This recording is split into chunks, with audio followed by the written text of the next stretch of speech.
내려가는 시기가 어찌 보면 약간 봄 같은 시기고, 어떤 최저점을 이제 이렇게 가령 이제 코로나 시기나 이럴 때처럼 그러니까 저금리가 쫙 지속되는 그 환경이 일종의 여름 같은 것이죠. 이 겨울이 얼마나 오래 지속될 것이냐. 맞아요. 네, 이 판단이 중요한 건데, 저는 그거 자체가 이 고금리가 얼마나 지속될 것이냐에 좀 달려 있다고 보는 거죠.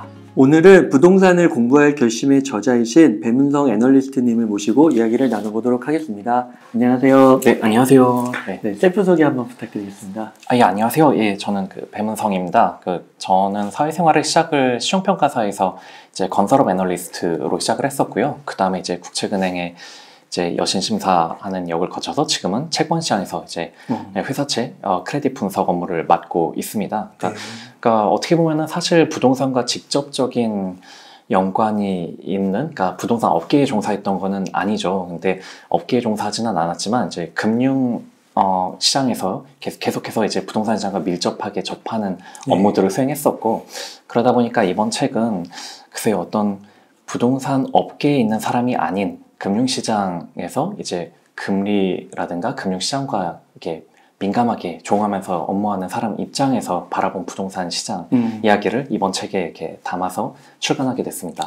네. 되게 색다른 뷰를 전달해 주실 수 있을 것 같은데요. 이 책이 되게 제가 처음 접했을 때 다른 부동산 책들하고는 좀 다른 느낌을 받았습니다. 그래서 좀 차별화된 시각에서 오늘 이야기를 해주실 것 같은데요. 근본적인 것부터 그럼 한번 여쭤보겠습니다. 책에서도 잘 다뤄주셔가지고 우리가 좀 부동산 시장에 대해서 근본적인 오해가 있다 하셨는데 좀 어떤 것들이 있을까요? 글쎄, 근본적인 오해라기보다는 저는 최근에 한국은행 총재님께서도 이 부분을 되게 잘 지적해 주셨다고 생각하는데요. 그러니까 최근에 어떤 부동산 불패에 대해서는 좀 다시 생각해 봐야 된다라는 말씀을 이렇게 하셨거든요. 맞아요.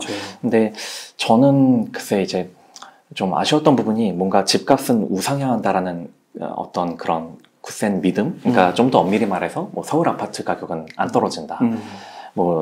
약간 남녀노소 불구하고 이게 금융시장에 계신 분들도 약간 그렇게들 많이 말씀을 했거든요. 집값은 안 떨어져. 이런 식으로. 그러니까 이런 말을 되게 당연하다는 듯이 했는데, 근데 물론 이제 글로벌 금융위기를 다룬 영화 이제 빅숏에서도 이제 어떤 투자자가 이제 마이클 버리한테 이제 미국 주택시장은 너무 강해서 안 떨어진다. 그러니까 숏을 그만해라. 이러는 나오거든요. 사실 그러니까 상승이 너무 오래되면은 사람들이 이거를 이제 뭔가 뉴노멀로 받아들이고 이런 거는 어디나 항상 있음직한 그런 일이기는 한데, 어쨌든 집값은 안 떨어지다라는 게 바운더리를 좁혀서 어떤 서울 집값은 안 떨어진다라는 내러티브가 이제 작년부터 서울도 떨어지기 시작하니까 또 강남은 안 떨어진다 하다가 이제 강남도 좀 떨어지니까 약간 그 부분에서 좀 침묵하고 있는 그런 상황이라고 생각이 되고요.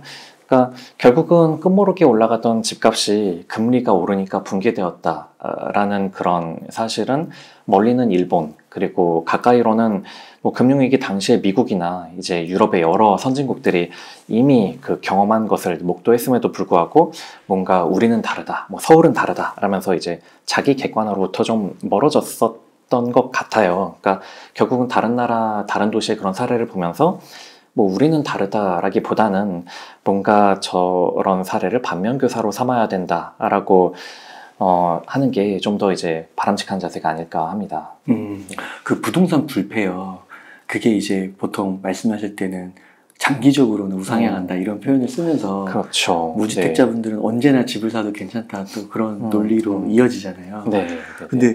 이번에 이창규 총재님도 좀 발언하신 게 앞으로는 장기적으로도 그 집값이 좀 상승하기가 어렵다 이런 뉘앙스일까요? 그 부분을 그러니까 저 나름대로 해석하자면 결국 과거에 우리가 집값이 물론 중간중간에 크게 하락한 적이 있던 건 사실이지만, 그래도 결국은 보면은 이게 우상향할 수 있던 배경에는 결국은 한 2010년도 이전에는 우리나라가 어쨌든 고도 성장을 했다라는 거, 그 다음에 2010년도 이후에는 금리를 이제 되게 이제 낮춰가면서 저금리 시대를 살았다는 거. 그러니까 결국은 두 가지죠. 그러니까 고도 성장과 저금리, 이 두 가지가 결국은 그때 집값을 이제 상승시킬 수 있었던 요인인데, 앞으로의 우리가 살 세상이 그런 고도 성장과 저금리의 세상일 것이냐, 요거에 대해서 한번 생각해 봐야 된다는 거죠. 즉 우리가 흔히 과거와는 다르다라는 말은 항상 좀 틀리다 이렇게도 얘기는 하지만, 분명히 고도 성장과 저금리라는 것은 앞으로도 과연 과거의 그런 패턴, 그런 환경에서 우리가 살아가는 걸까에 대해서는 조금 좀 근본적인 의문이 좀 들거든요. 네.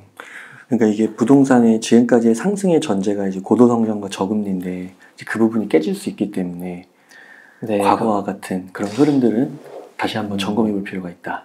그렇죠. 조금 전에 말씀해 주실 때 뭐 일본, 뭐 미국, 유럽 이런 여러의 나라들에서 우리가 어떤 교훈을, 반면교사를 삼을 수 있다고 하셨거든요. 좀 디테일한 설명 좀 가능하실까요? 네, 뭐 꼭 선진국이 아니더라도 가령 이제 태국, 그러니까 그 당시 외환위기의 진원지였던 태국이 1997년에 이제 외환위기가 발생하기 전에 방콕의 이제 땅값이 샌프란시스코보다도 비쌌다고 하거든요. 그래요? 예, 그런데 1인당 생산성은 이제 샌프란시스코의 12분의 1이었기 때문에 당시 이제 뭐 미국의 레스터서로 교수 이런 분은 이제 이거는 분명 거품이다. 말이 안 된다. 예, 지속 불가능하다라고 했었는데 역시나 97년의 외환위기와 함께 그게 붕괴됐었죠. 이게 그래프에서도 보시면 이게 실질 어떤 그 주거용 부동산 가격을 보시면 이때 90년도의 가격이 훅 꺾인 뒤로 이 90년도의 실질 가격을 회복하는데 거의 20년 가까이 이제 걸리는 모습을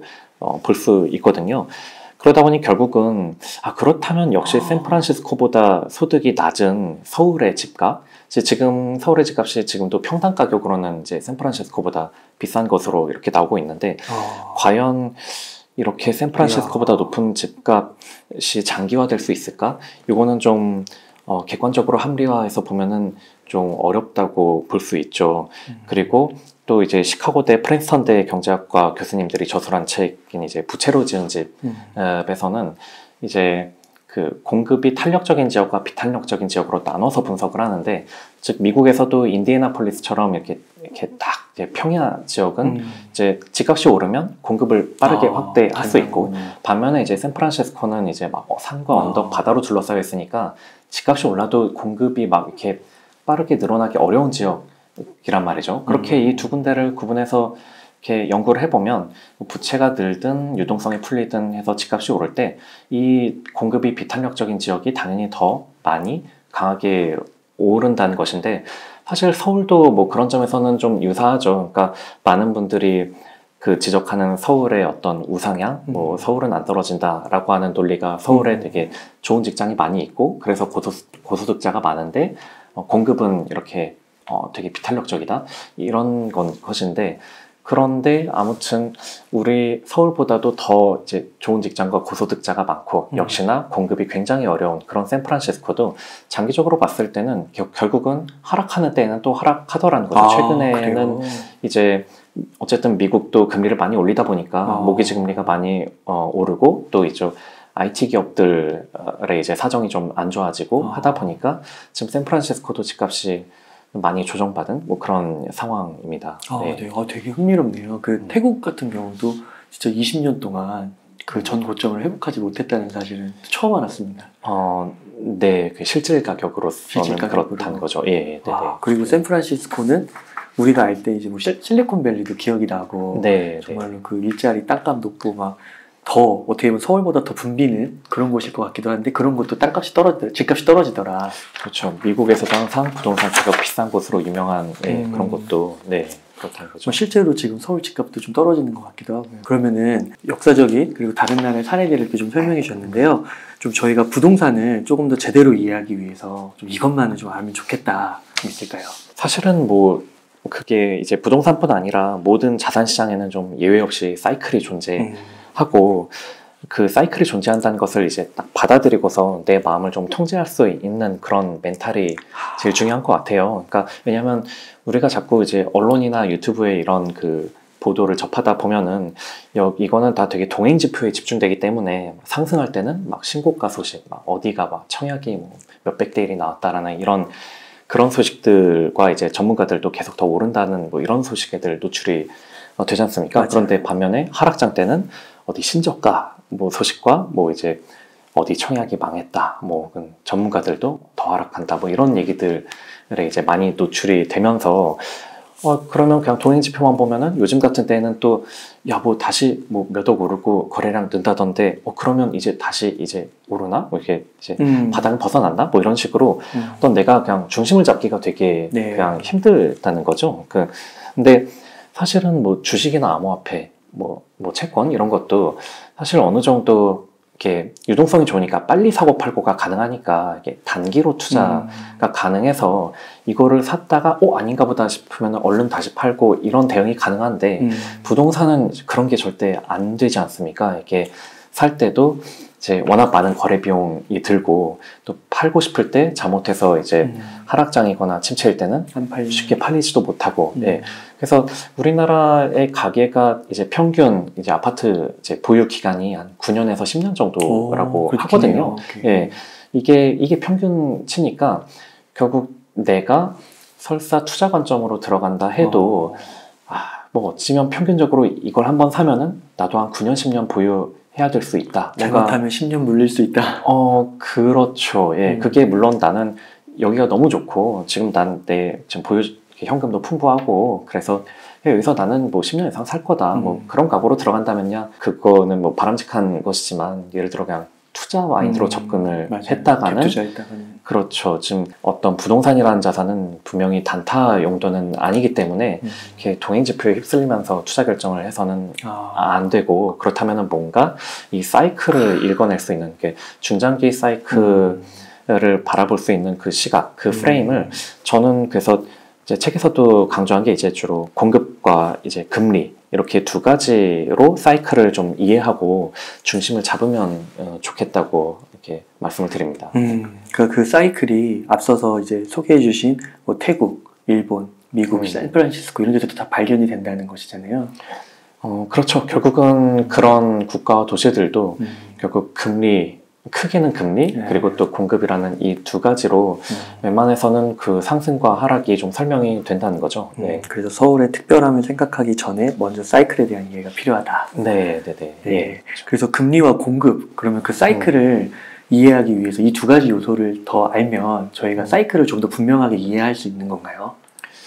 네, 물론 통상 금리와 공급 외에도 뭐 인구와 소득도 굉장히 많이들 강조하시는 그런 매크로 지표죠. 근데 물론 굉장히 중요한 지표지만 이제 인구와 소득은 변화가 그렇게 크지 않고 그리고 또 어느 정도 예측 가능하게 이렇게 흘러가지 않습니까? 이렇게 뭐 단기 3년, 5년 이 정도로 나눠 보면요. 하지만 금리나 공급은 그 두 변수보다는 훨씬 더 변화가 좀 심하고 예측하기 좀 어렵다 보니까 통상 인구 소득보다는 이 금리 공급이 집값을 좀 더 이렇게 움직이고 설명하기에 좋은 툴이라고 뭐 그렇게 보고 있고요. 그러면은 진짜 말씀해주신 대로 이 금리가 작년부터도 되게 핫 이슈였잖아요.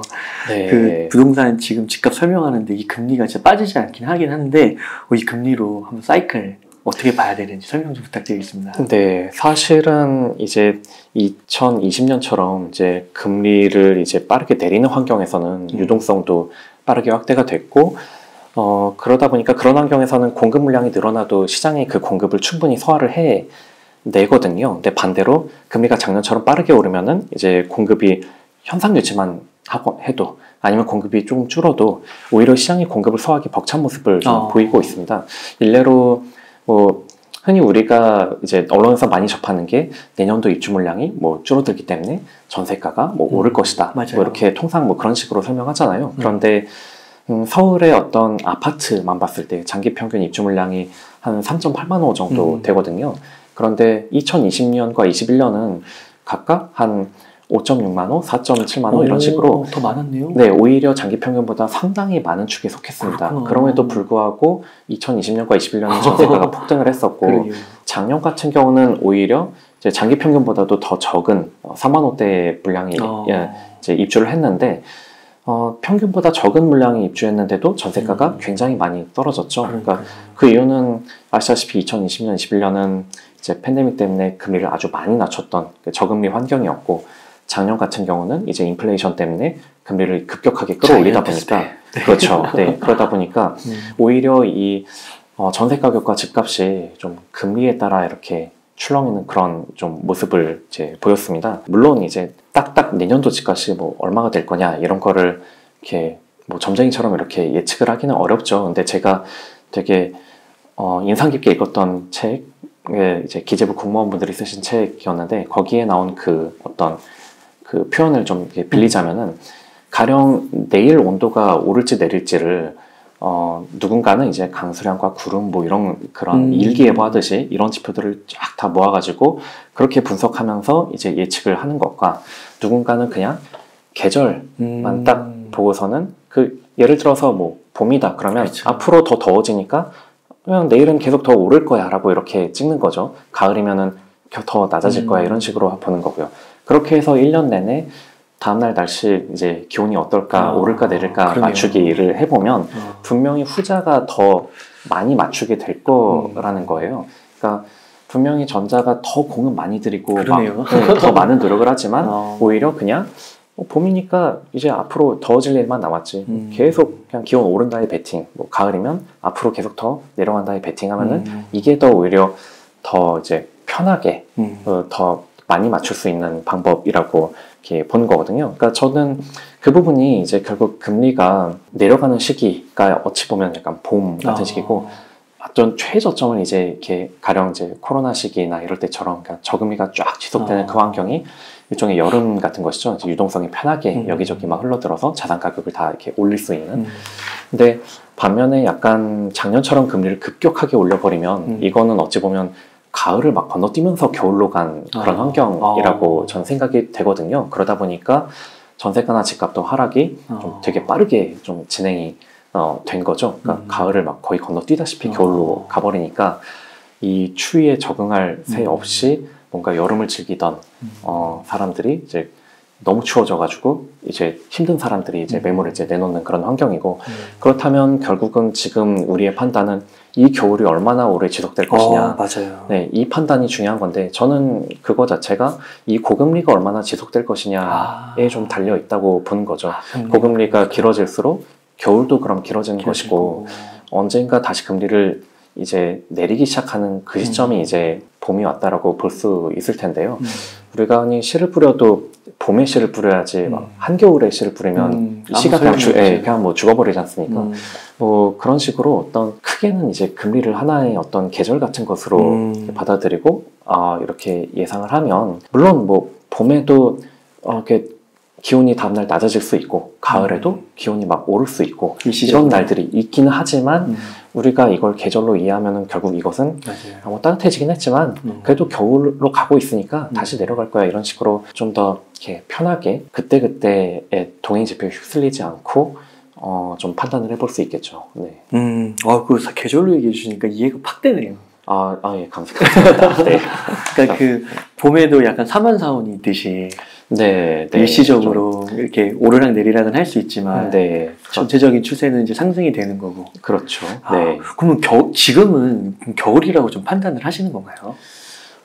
아무래도 그렇죠. 그러니까 여기서 지금 자꾸만 이제 흔히 채권시장에서는 야 이쯤 되면 금리가 이제 다 올라왔다라고 생각했는데도 거기서 지금 더 올려버린 셈이고 그렇게 해서 지금은 어느 정도는 꽤 금리를 많이 올려놨으니까 이제는 작년만큼의 그런 속도로 금리를 더 올리지는 않을 것 같거든요.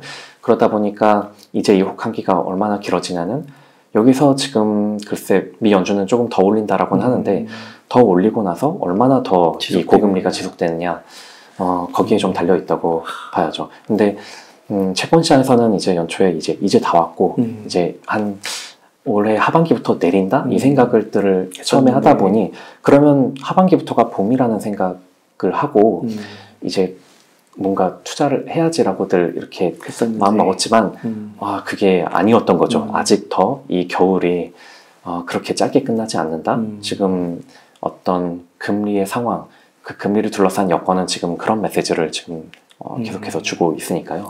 네.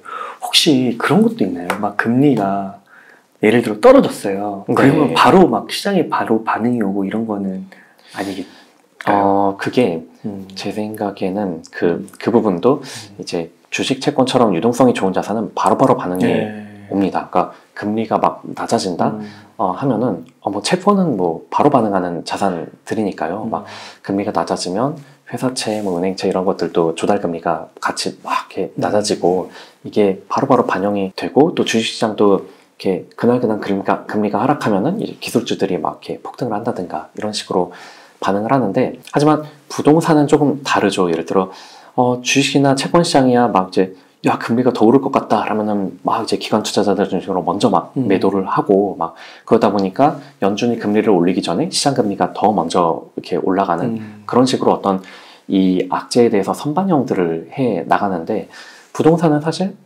금리가 오른다고 한다고 해서 미리 막 이렇게 집을 막 파는 분은 잘 없잖아요. 그냥 그러게요.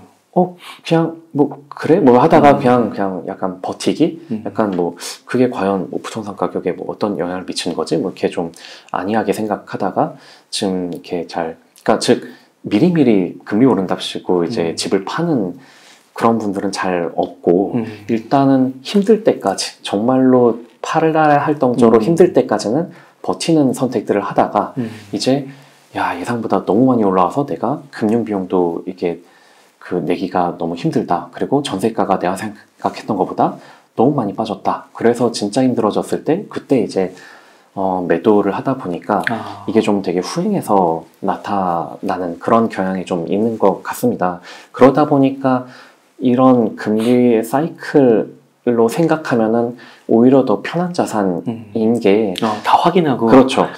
채권 시장 같은 경우는 금리가 어떻게 될지를 그 한 치 앞을 바라보면서 대응한다는 건 굉장히 힘들지만 어찌 보면 부동산 시장은 그냥 확인하고 되게 많이 올리네 그러면은 그 남들보다 먼저 매도를 사실 할 수도 있고 이제는 좀 금리가 점점 내려가니까 좀 편해지겠다 그러면 다시 이쪽으로도 유동성이 들어오겠구나 라고 생각하면은 그때 가서 뭐 또 매수를 한다든가 뭐 좀 더 버틴다든가 그런 선택을 좀 더 금리를 보고 후행적으로 이렇게 판단을 해볼 수 있는 거죠.